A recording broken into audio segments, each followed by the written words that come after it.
Friends, welcome back to Think YouTube, and in this video I'm going to show you how to turn on restricted mode on YouTube. So in order to do this, all you have to do is click the YouTube profile icon or your profile picture in the upper right hand side, and if you look in the menu here, you'll have restricted mode and it is off by default. So in order to turn this on, just simply click on it and you will see that you have the option to turn it on. Now you want to keep note of the information that is provided here.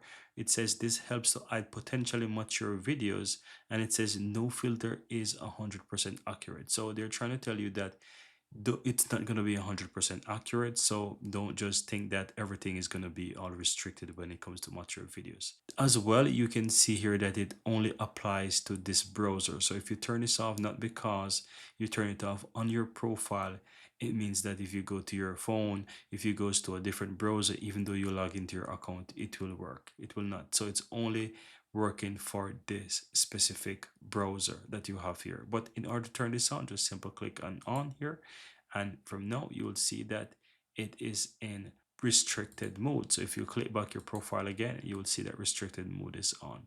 And of course, in order to turn that off, you can always go back there and click on it and you can simply turn this off, right? So that's it, guys. Your YouTube will load again. Then that's how you basically turn on or off restricted mode on YouTube.